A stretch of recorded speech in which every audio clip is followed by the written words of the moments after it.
want to be very, very clear on this. To be clear, do you in any way have any plans whatsoever, if reelected president, to abuse power, to break the law, to use the government to go after people? You mean like they're using right now? So, in the history of our country, what's happened to us, again, has never happened before. Donald Trump loves to wear his 91 indictments as though they were a badge of honor and frame himself as a victim of political persecution for being prosecuted for crimes that he did commit. But it doesn't matter to his core audience and base of supporters, because as long as he keeps framing the issue that way, they'll keep saying things like this. I just think they're ganging up on Trump as a way to try to disqualify him, and I just don't think that's right. And what about what they've done to Hunter Biden with indicting him for felonious gun ownership and tax evasion? I think they need to go after Hunter Biden however they can. But not Donald Trump. No. I'm Rayy Vana, and welcome back to Rebel HQ. I think that MAGA supporter started laughing at the end of that clip because she realized the absurdity of the double standard that she's advocating for. Prosecutors should not look into Donald Trump, but they should go after Hunter Biden with all the tools at their disposal. But of course, Trump supporters are members of a cult.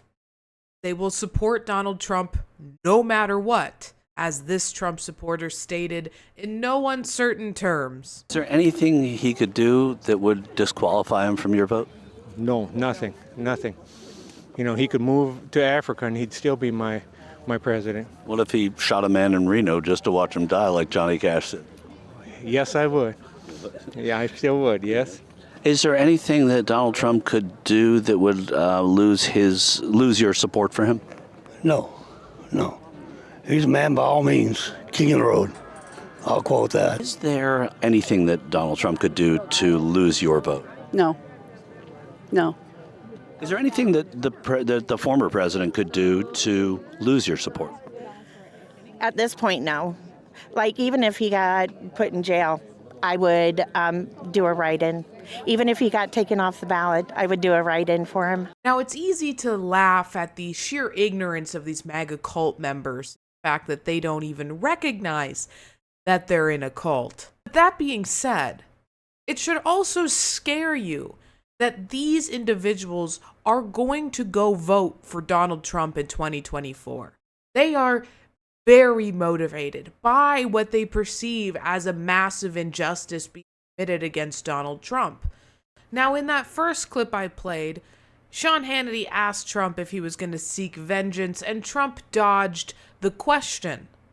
But former members of Trump's administration have not been so cagey. In fact, they've been willing to, on camera, on the record, admit that their plan is, if Donald Trump should be reelected in 2024, to use the administrative state to prosecute any of Trump's perceived political enemies, including members of the media. Here's Kash Patel, who during the Trump administration held several positions within the national security state, speaking to Steve Bannon, outlining the fascistic plan that they're going to enact if Donald Trump becomes president again. Do you feel confident that you will be able to deliver the goods, that we can have serious prosecutions and accountability? And I want the Morning Joe producers that watch us and all the producers that watch us, this is just not rhetoric. We're absolutely dead serious. We're not. You cannot have a constitutional republic and allow what these deep staters have done to the country. The deep state, the administrative state, the fourth branch of government never mentioned in the Constitution, is going to be taken apart brick by brick. And the people that did these evil deeds will be held accountable and prosecuted, criminal prosecutions.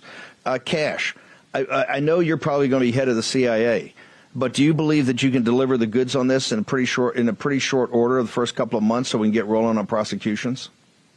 Yes, we got the bench for it, Bannon, and you know those guys. I'm not going to go out there and say their names right now so the radical left-wing media can terrorize them. There you heard Steve Bannon admit, this is not just rhetoric. This is what they plan on doing. In fact, they've even given it a name, Project 2025. And part of that plan is to replace tens of thousands of federal civil servants working in nonpartisan, non-political jobs within the federal government with die-hard Trump loyalists. And one of the explicitly stated goals of this project, as reported in the Washington Post, is to deploy the military to arrest any Trump adversaries working for the Department of Justice. Then the plan is to enact some of the most heinous, bigoted elements of Trump's agenda. They want to deport not just undocumented immigrants, but legal asylum seekers and migrants from the United States. They want to roll back protections for the gay community. And they want to weaponize the FDA to restrict further access to medication, abortion, as well as birth control. And possibly the biggest component of this plan is to massively expand the power and authority of the president. This would be nothing short of a fascist takeover of this country. And it's imperative that we as Americans don't let that happen.